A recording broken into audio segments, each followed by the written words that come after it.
Can't get the loose ball rebound. Snap. And the shot by Cruz is in. Chris Paul puts it up. 4 seconds left. Chris Paul says,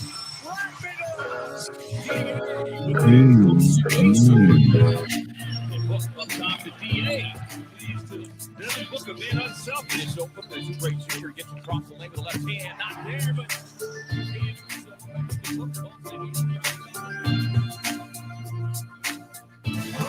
it is that time again, Suns Nation. It is the Bleav Suns Podcast Network right here on the Bleav Podcast. Bleav Podcast show right here on Bleav Podcast Network. Your man, Earl Burnett, and of course, the one and only Felix Cruz, a.k.a. Flex from Jersey. We are here to give you our perspective again on what's going on with our Phoenix Suns, and you know they are making everybody believe what's going on with the Suns. So give me a fade down on my music here a minute. Can y'all hear me? Yeah, here we go. Yes, sir. Down, sweet. What's going on, Mr. Jersey man? What's going on over here on the side, East Coast? East Coast, man. We got some better weather coming up. The Phoenix Suns got 5 games left, brother. Nothing but good times right now, man. A lot of good stuff to talk about, brother. Absolutely. You guys want to be part of this? You know we're already live. There's our new get up right here on StreamYard, baby. We're doing it. It's a lot simpler, cleaner. It looks better. But you can catch us right now live on all this platforms that we do through StreamYard right now. We got Facebook Live. We got, YouTube's page. We got Instagram going. We got, of course, KSRN is going. So, man, we got a lot going on. It's getting exciting around here. You know we're going to be doing a bunch of blitzing for this Phoenix Suns run that's going through these playoffs, bro. So we got a lot on tap right now. We got a lot. And tonight's show is going to be pretty sweet because we are going to recap the game from yesterday. We're going to also look into the Lakers game coming up on Sunday. And then we're going to look at some of the playoff seedings and see if the Suns should be resting or should they just be avoiding somebody, or you know how everybody doing all that talk. Yes, sir. Before we do all of that, though, man, we have a guest that's going to be coming in and help talk Suns with us. And, of course, you know, as I know, when you're talking Suns, there's only one guy that we go to, and the guy that there you go. Suns from the perspective as only he can give it, the man himself, Jon Bloom from the Phoenix Suns broadcast. What's up, John? How you doing? And thanks for coming in, bro. Appreciate you. Oh, thanks for having me, Earl. And Flex, man, he's got it up on the wall. I'm seeing the name Flex just brings a smile to my face, you know, remembering when that name was mistakenly put on him, like, I don't know, what was it, 6, 7, 8 years ago now? 8 years ago, yes, sir. Wow. 8 years. That's awesome, man. That is so Bloom, man, I love listening to your show after these games, man, because to me, you are my Suns mediator between the media and the fans. You're that mediator that says, okay, all is not so bad. Calm down. Everything's going to be okay. Because after games, I'm screaming at stuff. And then I look back and go, it wasn't all that damn bad. Bloom just said, oh, yeah, I'm cool now. I'm good now. So I love what you bring, man. I love what you bring. But we all could be saying nothing should be bad right now because we edging closer, guys. Exactly. We are edging closer to that playoffs. It's in lights. Suns and playoffs. Man, can you believe that? It's actually going down. So, Bloom, let me tell me what you got, what your thoughts on that. I mean, you've been in this valley, I'm pretty sure, for a long time. So, how does it feel to be on the broadcasting net on our side of things? I know the Suns and the players and the fans are going crazy, but for you guys, for us, it's got to be just as ecstatic. You got to be just as ecstatic. How you feel about this thing? Yeah, we are. I mean, ecstatic is definitely a word for it. Pumped. I've got energy every game day like it hasn't been that way for a while.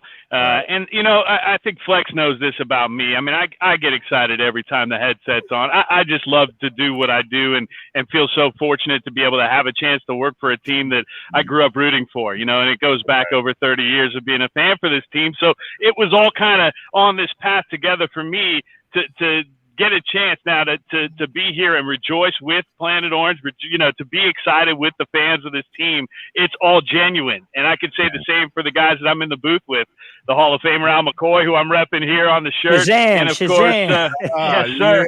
Yeah. And of course, Tim Kempton too. And, I know they're jacked up as well as the TV end of the broadcast. Look, this job isn't easy, and it would have been a lot easier or a lot tougher to probably have a Suns podcast on the Bleav Network over the last several years than it is right now. There's a lot more believers out there now than there have been, but and rightfully so. And so I say the more the merrier. I don't know how you guys feel about that, but come on, everybody, jump on the bandwagon. We got plenty of room right now. Oh yeah, we got plenty of room, especially for them the national media. Come on, keep on coming. Y'all know what's going down. So this team, all we do is win, win, win, win, win. Of course, we're coming off of a 32-point loss to the Atlanta Hawks. Atlanta Hawks, yeah. But I think, and this is just my personal opinion, we're coming off a loss, yes, but I think we're coming off a pretty much like a resting period where it was Monty was saying, just go ahead and rest it out. Don't trip.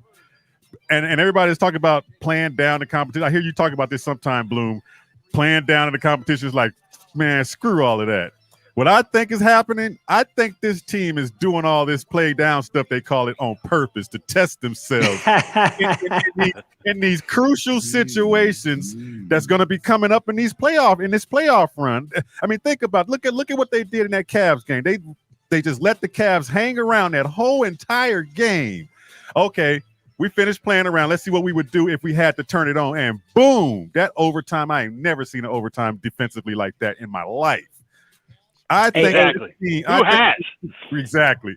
I look at Monty's real quick. I look at Monty's rotation real fast, and I can see him kind of taking Chris out earlier. And they're resting in periodic little pockets So, man, I think it's working out fine, man.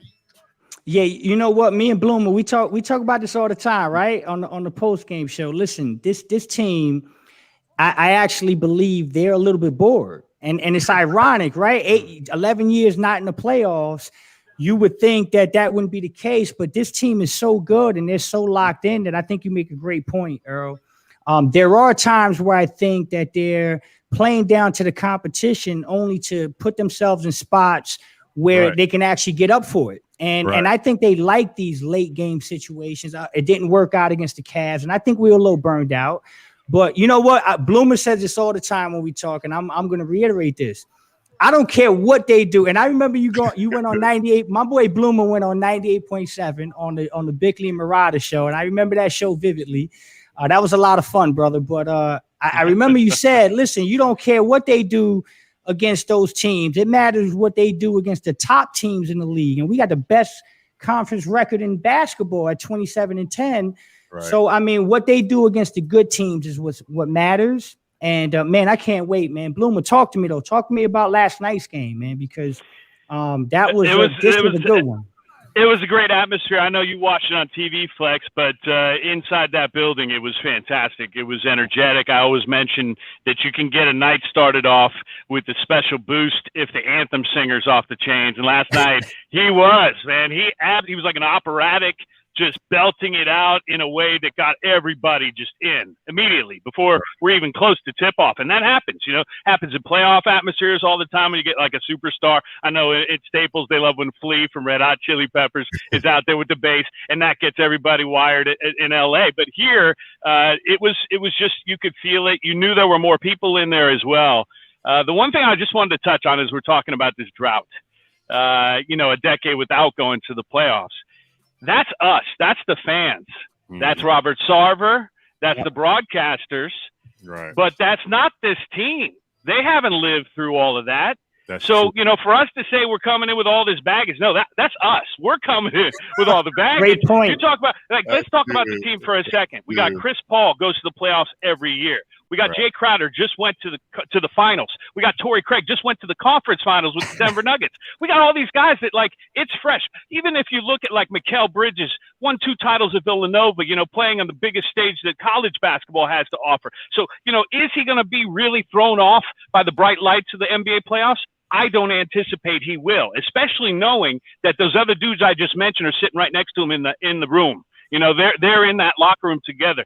They're having the conversations on the planes and the hotels and everywhere they're going, getting ready for this. And they have been all season. It's not like they just realized, hey, we're going to go to the playoffs. No, right. They've been prepping for this. And they, more than we have, I could be honest with that. It's still dawning on a lot of us that like, wow, this is happening. And they got a chance to be the number one team going into it. It's why I'm still very optimistic, very confident in this team at a time where I think there are, it's a natural feeling on Planet Orange to start getting a little nervous. Like, oh my gosh, what if they have to play the Lakers in the first round or something like that? And now we're getting all tied up inside. Don't let it happen, Planet Orange. Don't let it get inside like that. Enjoy this. This team's legit. As Flex and I have been talking about every post-game show at home for the last 3 months, this team is absolutely legit to be where they are record-wise, to be where they are statistically, and to be where they are in our mindset as we get ready for the playoffs. Hey, can I ask something, Earl, real quick? Hey, you know what, JB? Listen, it's funny you say that. I was having a conversation today. And my favorite quote on your show, right? If it walks like a duck and it quacks like a duck and it swims like a duck, don't call it a dog. It's a duck, right? So listen, this has been the best team in basketball for almost the entire year, them in Utah. I look at some of the stuff you talked about and I say, hey, listen, the Denver Nuggets lost Jamal Murray and they're still a very good team. They're a top 3 team in the West. You got a team like Utah that loses Donovan Mitchell and they're still top in the NBA with the best record. We've lost Dario. We've lost Jay Crowder. We lost Cam Johnson. We've lost Cam Payne. We're still a very good team. For the people that are worried about the Lakers, I know we're going to get into this. My boy Earl got a lot to talk about this. Here's my thing about the Lakers is, if, like I said, if it's a duck, call it a duck.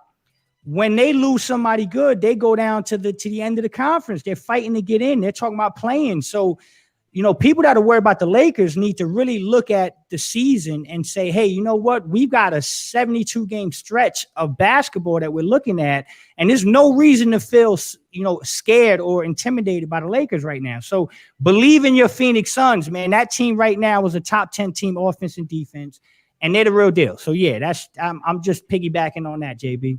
Yeah, Bloom, let me get your thoughts real quick, because I'm glad you guys were talking about this. Do you think right now this team should be resting players, or is it too late to start doing that now because you're so close to the playoffs, knowing that you do get that probably a week in between before you get to actually start a playoff game? Should they be resting guys like, the Bookers and the CP3s and, or do you go in with the momentum you have? You don't want to mess with it. What's the best? I go with what you just said, Earl. What you just said. Take that momentum. Keep Uncle Mo on the side, because if he gets off and wants to jump on someone else's bandwagon, it's a lot harder to convince him to come back. And you don't want to have to do that. You gotta keep momentum if you have that opportunity. And this team has carried that momentum, I would say, probably legitimately since the end of January. It's just been a train that hasn't been stopped. They didn't lose those back-to-back games for the first time till end of April, and that was 3 months. And now it seems like they've, weathered a little bit of a storm. Now, if guys are dinged up, and I think I've said this on the post-game show too, if guys need a break because they are dinged up and it's more than just sore, there's a difference between being injured and sore. I always talk about, that with my kids and as they get ready to play their sports, and I think at this level, it's a whole different deal. These guys are all banged up in some fashion at this point, right? 66 games in or whatever it is, 67 now. They're all banged up. But if it's a little bit more than just soreness, let's make sure that we use this next week. Now, the thing I think a lot of people are sleeping on is that week that they're getting off. Yes, because that's a lock. Like, no matter what, they're off starting next Sunday after the Spurs game until at least the following Saturday. And if I'm not mistaken, I think it's probably going to be the following Sunday, because they're going to play a team that's coming off a play-in game, no matter what, no matter whether they finish first or second. So they're going to have a solid week. That's a good amount of rest for these guys who have not had anything close to that since the All-Star break. So I think I roll with it. I keep going. I don't think Chris Paul wants to take the pedal off the metal at all, and he's the captain of this whole ship. So as long as he's laying that down and setting that example for everybody else, I don't see anybody else rocking the boat and saying, hey, sit me out. I'm ready to rest. No, they're all going to follow suit with what he's doing. He's older than all of them. Of course they are, right? Right. That's right. Flex, you think also too is because maybe they still have that number 1 seed in their sights too, right? I mean, maybe that's what you keep fighting for too, because I mean, I don't want to get into that. Let's try to avoid the Lakers and avoid man, screw that. Play who's in front of you, but we can still get that number 1 seed. So I mean, why resting when you can still have that in front of you, right? Absolutely. Listen, here's the thing: is if you get the number 1 seed, you control your own destiny. The reality is this. I mean, again, I'm not ducking anybody. The Phoenix Suns shouldn't be ducking anybody. The basketball guys have a way of letting this thing work out. And when you start trying to dictate who you play and do things like that, the basketball guys don't shine brightly on you, man. So you play who you play. That's just how it works. Don't avoid things. But yes, I do believe that the Lakers, if they're going to get into a playoff situation, I do think they'll eventually land at that 7th spot. So the real question is, if you land at 1, now you control your own destiny. Now you're thinking about maybe playing Golden State, San Antonio, or Memphis rather than LeBron. So yes, I think the resting thing, there's a thin line between that, because if you rest, you could be setting up this theory that everyone's scared of. They could be setting up this thing with the Lakers. So play it out, don't rest, stick with the momentum, and let the cookie crumble where it crumbles. But I like where we stand regardless, brother. Yeah, well, either way it goes, you can't be the 1 or the 2 seed and go out in the first round or second round. Your exit has to be nothing less than Western Conference or Finals. Yeah. And if it in our case for the Suns, if we get through the West, nobody in that East is messing with us. Maybe Brooklyn if they get things straight, but we own the East. They can't. Yeah. So, I mean, this will be awesome, man. This is gonna be pretty good. I am a lot of fun. Up to see how this is going to go, man. I actually want to see us take the Lakers down in first round. Yeah. I'm sorry, I want to see it. I want to see it. Hey guys, what better springboard would there be? Go ahead, Flex. Correct. No, real quick, y'all talk it up. We're in a technology world here, so everything is not perfect. And I'm having a bit of an issue. I just got to take 2 seconds, walk around the computer, and make sure something's good. But go ahead, keep talking it up. I'll be back in 20 seconds. So, Bloom, when they're gonna get you when you're doing those road games, if it hadn't been for COVID-19 and the protocols and all this, Zoom stuff, would you have been traveling with the team all these games? Really? Yeah. Awesome. Last year was the first year doing that, Earl, and it was I mean, to use the word a trip would be, multiple meanings, but it was fantastic. I think that maybe the biggest surprise for me that I wasn't expecting, making that many trips was just how many friends and family I'd get a chance to catch up with on the road. So I'm really glad that I took advantage of that last year before everything shut down in March. I remember being in Portland that last road game before everything shut down. And, what a crazy memory or bank of memories are involved in that trip, because there was just this eerie feeling, even though there were fans in the gym that night. There weren't that many relative to what usually go to the Moda Center to watch Dame Time and everybody go. So you start to get a little bit of a vibe and a weird feeling. And then, of course, we come back the next day, and that's when Rudy Gobert and everything else went down and the whole world shut down. So, it's been wild. To call games off monitors is not easy for those who've never tried doing that. I'd say it's somewhat similar to trying to go swimming in your backyard without a hole in the ground. It's tricky. And so for me, it's one of those deals where you just kind of lock in when you get there. You put the headset on. It's what's in front of you. Let's go. And Tim and I have had a blast doing it when we've been in the moment. Ideally we'd be at the games, and now with the playoffs upon us, Al McCoy is going to be on the headset, I believe, for all the playoff games, and I'll be doing post game shows, and hopefully for home and road games, and getting a chance to talk after every single playoff game. And it's one of those things that I think if the NBA really did some thought work into this and had some meaningful conversations with people like Al, people who have been doing this a long, long time. Right. They learn how important it is, for us to be in the building. I just don't think that they've gotten there yet. So it's probably going to be the same situation through the playoffs. And then maybe in the off season, we'll get a chance to to get back to normal. Hey, so I'm hoping. hey, I'm hoping. Hey, Right. Bloom, I just want to something you said. Hey, you know what's eerie? I was thinking about it the other day. It was January last year. Me and you at Madison Square Garden. You remember that, right? Me and you hanging at MSG. Me and you hanging, and DA going off like he did against the Knicks last night. He had a huge game in that one too, didn't he? Oh, Yeah. That's right. No, he had 30 and 20 or something like that. Yeah. And then so it's me, you, Tim Kempton, my boy Kevin Ray. We're all at the Garden. We love anytime you guys come to New York, I link up. You know, that's a beautiful thing. And then I was just thinking about, I was talking to a friend the other day that happened to be at the Garden with us.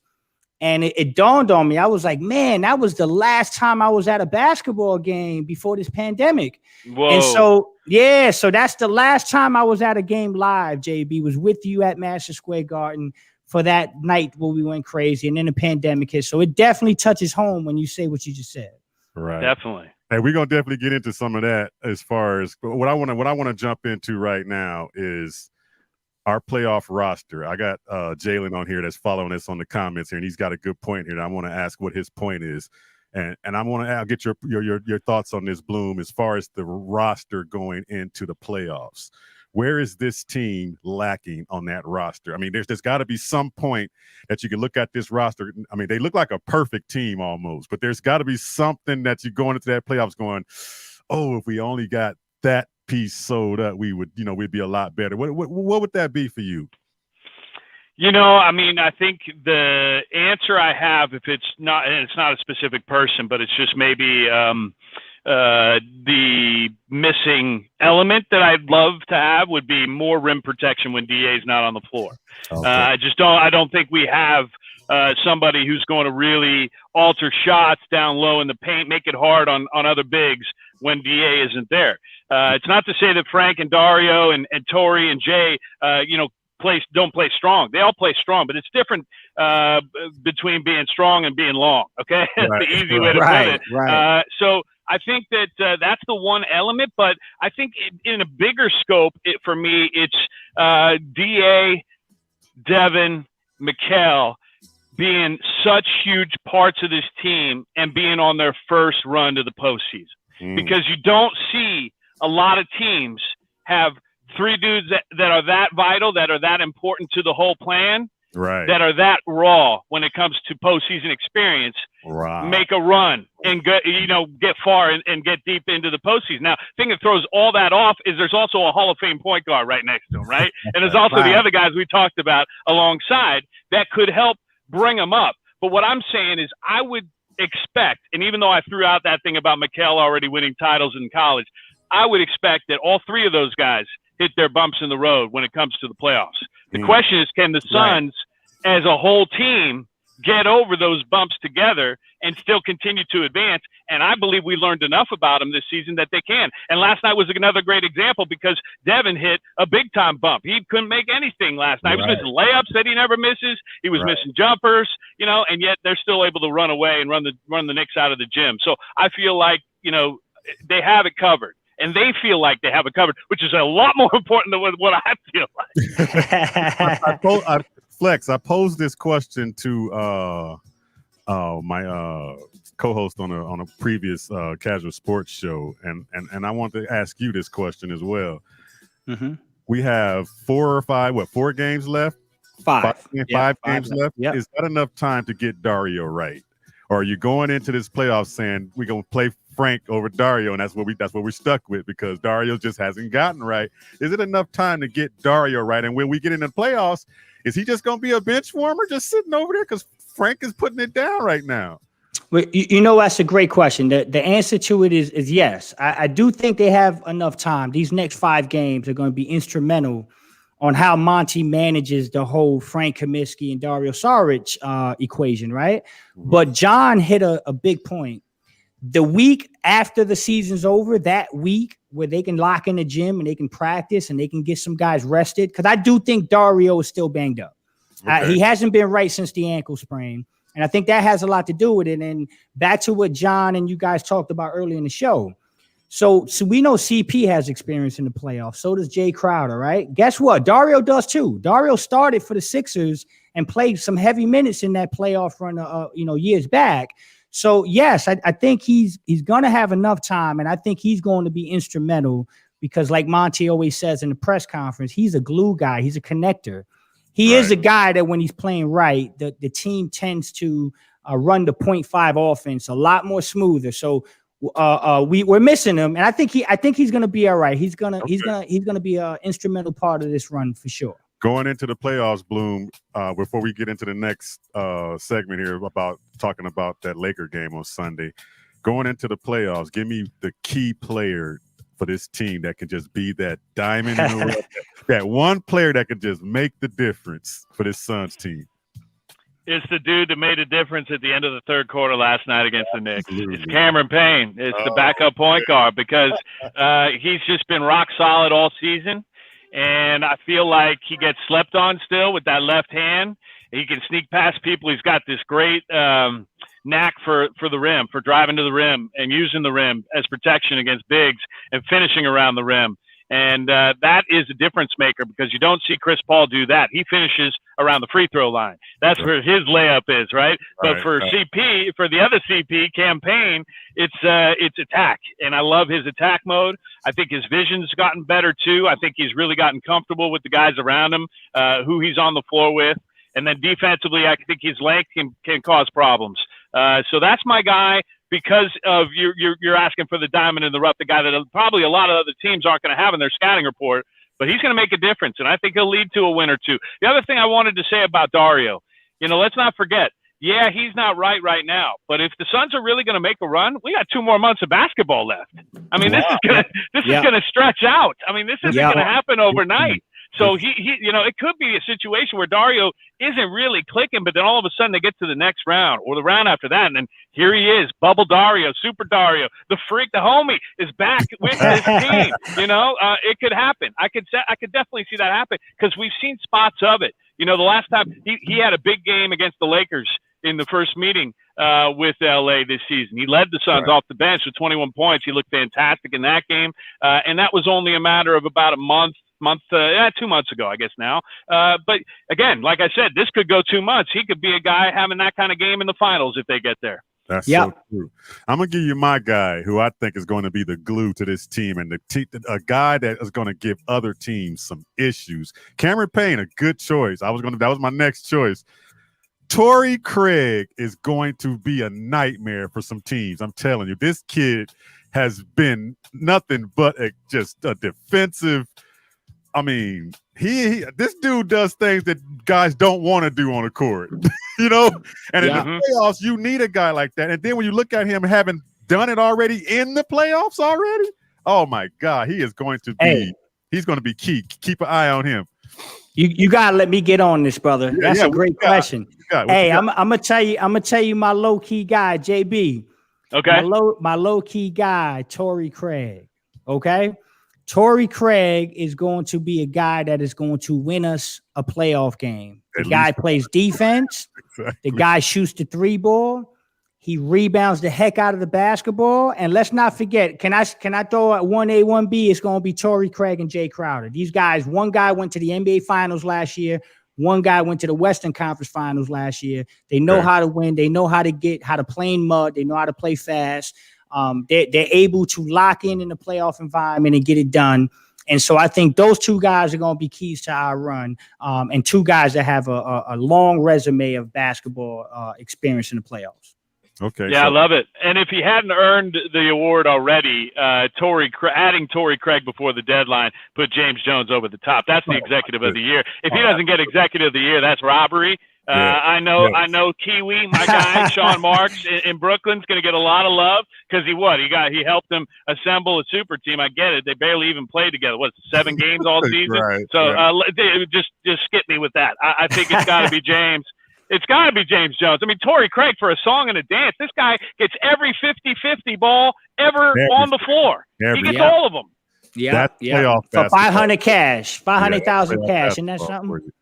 And you're going to need that in these playoffs coming up. Like you said earlier, too, I like what you said, too, Bloom, about the weakest link or what the issue going into the playoffs. I like the DA not having somebody behind him. Now, since we know that now, is he going to be capable of playing, like we said last night, Flex, 40-plus minutes a night? Because and only in situations when we're playing a big team, probably like the Lakers or Clippers, teams that match up with us very well on the big side, and we don't have a guy behind DA, he's going to have to play 40-plus minutes a night. Can he do that? What do you think, JB? I think DeAndre is up for it. I think he can. I think that it's not only going to be DeAndre, it's going to be Book, it's going to be Mikal. We're going to see a bunch of guys have to play 40 minutes, man. But yes, I think DeAndre can hold up, man. I think he's up for the task. He's the way DeAndre plays allows him to play longer minutes, I think, because he's more of a perimeter-based guy on the offense, and he's a screen setter. He's a gravitational guy as far as attacking the rim and getting that gravity. So, yes, I do think he can. It's going to be tough, though, brother. Playoffs is hard. JB, what you think, man? It's going to be tough. It is going to be tough. I don't think every game will be an A-plus game out of him. I think it's unrealistic to expect him to always be at that level, but I do expect him to come up big and to help this team and to continue to be that anchor on the defensive side. I don't know what the minutes will end up being. I think a lot of it will be matchups. Depending on what the other team is doing, Monty has the ability to adjust. He's got a number of weapons in his arsenal, and he's made it a point, and this is so Popovichian of him. He's I don't know if I created a word. No, he's made it a point to engage every guy, 1 through 15, 1 through 17, 1 through whatever is on that team all year. And some guys have sat a while and then they've come back in, and some guys have been kind of routinely in breaks and then been incorporated. But everybody feels like they have a part and should feel like they've got a part in this, and that's going to pay off, I think, for this team, because if things happen, if DA's in foul trouble, Frank can step in and make some plays. Right. And so can Dario. And now you got Torrey Craig, who, while he's going to be undersized, he's going to fight every tooth and nail to win every possession. And so you can play him against some bigs. I do think that it will not be a glaring weakness for this team. You made me pick one, so I had to go there, and it was rim protection is the least depth, that they have when it comes to like certain characteristics that this team has. But I think they've got so much else from a standpoint of depth and leadership and character. So I just can't wait to see it all unfold in front of us. I do think DeAndre is going to be slept on potentially by teams in the playoffs too. I think you watch how Chris Paul was orchestrating that fourth quarter with him and just spoon feeding him, right? And they had no answer. They had no answer. And very few teams are going to have an answer. Very few are going to have an answer for that offense. I saw last night's game where Chris Paul is getting DeAndre Ayton ready for the playoff run. You can tell because in that game, DA was going to the rim and he was trying to lay the ball up every single time. He was laying it up every single time. And then there was one instance before he laid it up. He tried to lay it up. He got hit and he lost the ball, which if he had dunked it, he would have got the foul. And Chris looked at him in a certain way. And later after that, I don't know if it was Monty, if it's Brian, if it's Mark Bryan over there, if it's Book or Chris Paul. But the next 3 possessions, he dunked the ball every last time. So every time, he's getting ready for that playoff run. And I don't want to be the guy to beat on DA because y'all already brought me off that tree. but we need that 22 big fella. still. He's Exactly. still 22. Right. Yeah, you know what? And how about this? The other thing, I think he's the one of all the players that gets the biggest lift from the crowd. Oh, yeah. And when that was starting to erupt and happen, it took his energy. So it was a combination of things, Earl. It was CP and Mark Bryan, everybody being in his ear, but it was also him hearing what happens when he makes a big play like that, right? And then he gets back on defense and swats the heck out of the RJ Barrett weak sauce he went with. That was beautiful. JB, that changed the game. That was a game-changing momentum. And when you got DeAndre playing like that, man, we become really hard to defend. I mean, because he gets so much attention when he rolls, It opens things up for Book. It opens things up for CP. It amazes me when I watch CP come off that high pick and roll with DA. He's got 6 feet of space between him and the next defender sometimes, and that's the DeAndre Ayton effect.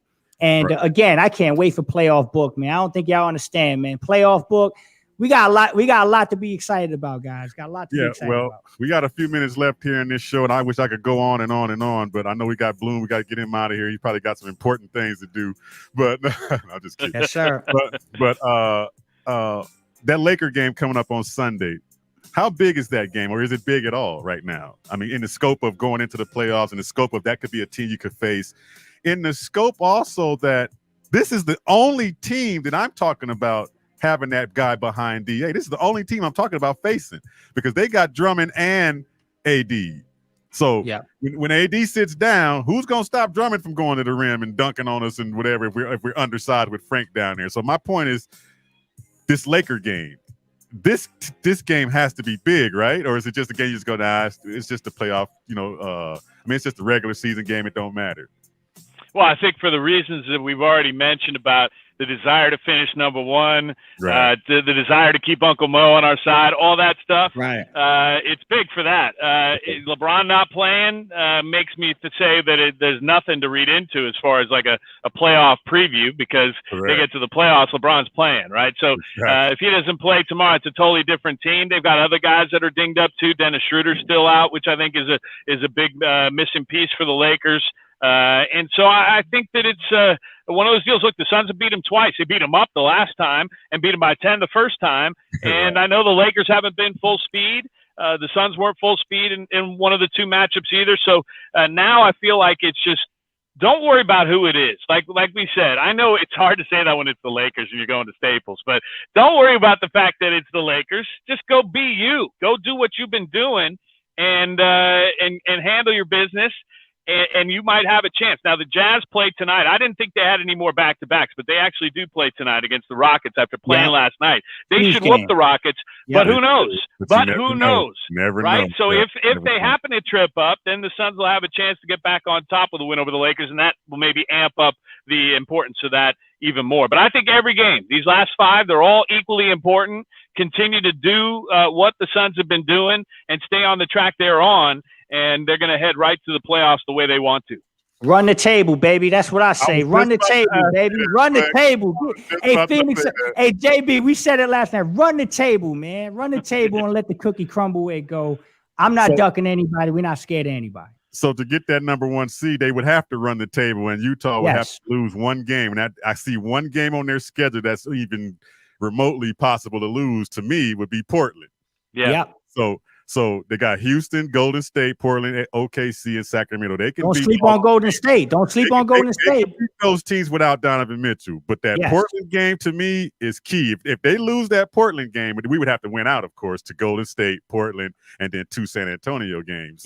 So I don't know. A lot left. There's a lot left. I mean, it's going to be fun. Left. I took a look at this last night, and I know you might have been listening, Earl, but before the show started, before the postgame show started, I just was looking at the standings. I was just so locked in. I'm just like picking it apart. I'm like, okay, who do we need? Who do we want? Who do we want to win? And then I'm like, you know what? Forget it. Forget it. I'm not even going to let it. I'm not going to let it bother me or let me get up in arms about who is doing what besides the Phoenix Suns, because if the Suns go do what Flex said, they win out. Look, my wife keeps asking me every day, hey, are they going to get to 50? Like there's any significance of getting to 50 wins. There's zero significance of getting to 50 wins, but it sounds awesome, doesn't it? I mean, to get to, especially in a 72-game season, to get to 50 wins sounds amazing, but all they have to do is go 2-3 and they're there. So it's like, yes, they're getting to 50. Are they going to get to 53 like Flex is saying and finish 53 and 19? That'd be unbelievable. But at this point, I don't even care about any of that either. It's like none of those numbers mean anything. Just continue to play well, keep guys healthy. If you have to, rest guys. If it seems like it's something that's going to help some of these dudes down the stretch in this week, but they all know they're going to have a week to get ready. And that's something that I think they're probably very excited about.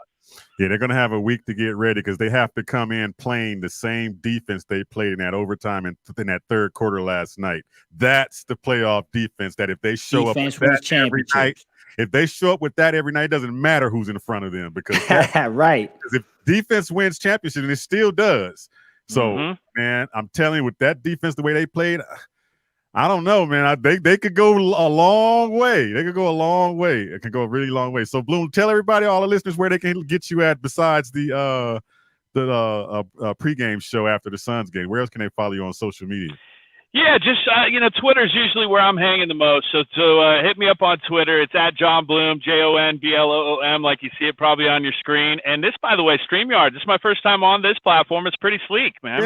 Yeah. This is our first time, too. So we're going to be hanging out with StreamYard from now on because it's pretty smooth.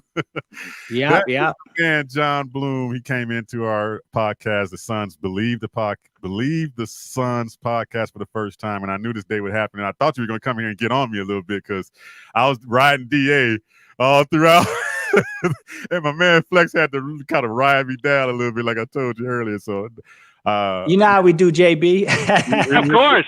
Hey, everybody's entitled to their opinion. I always love talking to people on the post-game show of all different opinions. Flex will tell you, man, sometimes I got to serve some people, and I do. But, look, it's all fun. It's all about being a fan. And that's the thing. True. Like, we're all genuinely fans of this game. We love this game, and we love this team. And so if that's the case, then we can all find common ground at some point, right? That's yes, so sir. True, man. Hey, JB, I see you out there round 2, man. I'll be out there round 2 and round 3, brother. I owe you a couple drinks. We have a good time. Let's go. I can't wait to see you, Flex. And Earl, thanks again for having me on, man. Let's do it again. Absolutely, John. Thank you again. I appreciate you. Love you, brother. Thank you, JB. Jon Bloom. That's the man right there, man. That's my brother, man. That's my brother. I love that guy, man. Listen, that guy, I've been talking to that guy for the last 8 years on the post-game shows after every game. And, man, I love that guy to death, man. He's a great dude, and nobody's better than Jon Bloom, man. He brings it every night. So shout out to my man Bloomer. All right, it's that time of the show, man. We got to give you our flex player of the night from last night's game. Who was the flex player? Here we go. Hold up. Partner Crowder. Boy, Jay Crowder continues to stroke it from downtown. 3 by Crowder, and then a foul on up again by Crowder with a follow. Yes, sir. It's a wide open 3. Bingo! Jay Crowder, have yourself an afternoon. So Jay Crowder is our player profile going into tonight's show, and he came back from an injury, and he brought back 2 things that I thought was important for this team. Of course, his shooting came back shooting a lot better than he was before he sat down. Yeah. And then he brought back the attitude that this team was lacking in some of the last few games. This dude has an attitude that just like he ain't backing down to nobody. And sometimes it could get him a little bit in trouble. Right. And other times, but his presence is something for this team. You can see it. It's like when they see him on the court, a lot of these guys, even with CP3, they see him on the court and they get a little relaxed. But when this guy Crowder is in that lineup, some of these guys, you see, and even DA said it in the pregame show, post-game show after the game. Man, some of us get really calm when those dudes is on the court because they've been there before. They know how this thing goes. So he has a common presence. Absolutely. So like you said earlier in the show, him being on his team going into this playoffs is going to be big for them. And he was the key last night. Do you have his numbers from last night? I think he hit 5 threes, right? Yeah, 5 threes. He had 18 points, 5 threes, played tremendous defense. That's what he brings, man. He brings that dog mentality, 94 feet. He's never seen a shot he doesn't think he can make.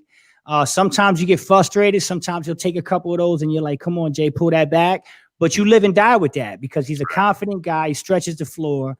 And like you said, man, I mean, you can sense that we missed him, right? You can sense that we missed him. And then him, coming back right after the Cam Johnson injury with the sore right wrist was extremely important. I mean, emphatically, we don't win. I don't think we win that game yesterday if Jay Crowder doesn't come back and we're shorthanded. Correct. So, man, happy to have Jay back. And he's a calming force for this team, and he's going to be a very important piece of this puzzle when the playoffs start. Sweet. All right, man. So this is another show, man. I have to give a quick shout out and a quick play for our sponsor. And what am I doing? I'm tripping on our sponsor here. So let's get it out. Pay the bills, baby. Let's get it out. Got a big painting project you've been putting off because you don't think you can afford it? Well, it's time to call the team at Customer First Solutions. Customer First is your one-stop shop for all home repairs, from full interior and exterior painting to handyman services, drywall repair, electrical, and plumbing. Customer First has the most competitive prices in the Valley. Your flat rate quote is based on the square footage of your home, and that includes wall repair. All Customer First technicians are licensed, bonded, and fully background checked for your assurance. Call or text Customer First Solutions at 480-877-0255 for your free quote. Customer First Solutions, where our customers and their homes are our first priority. Bomb-ass company, man. Gotta give them some love, man, for sure. Yes, sir. Yes, sir. So you got one more show to do with Bloom on regular season. Yep. So what game is that? Which one is that? Well, we got the Thursday night game, right. Portland. Yep, 98.7 Arizona Sports post-game show. Check us out, my man Jon Bloom. And hey, listen, that's the last regular season game, but I believe we're gonna be doing post-game every night, road or home. So yeah, you'll catch us. We'll be out here, baby. As long as the train is rolling, we'll be out here. Okay. And while we got that information out, let's get this next piece of information out. The Bleav Suns Podcast is going to be blitzing through the playoffs with all of the Phoenix Suns media. Big heavy hitters that are talking to Suns all throughout this playoff. We just started it off with Bloom. We're gonna be getting Kempton in here. We're gonna be getting Ray in here. We're gonna be getting, you name it, Leander, name it. All the Suns people that are going to be coming in the house and right here in the podcast, right here on the Bleav Suns Podcast, and we getting ready to blitz it like crazy, baby, because these Suns, we've been waiting for this for a long period of time, so we got to go do it, man. Let's do it. Go out there, like, subscribe, get on the Bleav Podcast Network, KSRN Arizona. Let's get on it, man. We're gonna have a bunch of ball players, athletes, broadcasters. We're gonna bring the whole thing to this network here. So stay with it, man. Stay with the Suns. Great season, having a lot of fun. This is a blast, bro. I love working with you, E. So let's do this, man. Let's keep it going. Absolutely. And with that, we're gonna get out of here. This has been another edition of the Bleav Suns Podcast right here on the Bleav Podcast Network. From Earl Burnett to my man Flex from Jersey. Peace out, Planet Orange. Peace out. The emphatic follow down and goes for 8. Big guy. Bridges picks the pocket with a thunderous left hand. Booker racing to the rack. Scoops and scores. From far away. Booker drills it. Think about it. Oh, no, he did. Booker finish. Chris Paul, that is not right. CP3, stop it.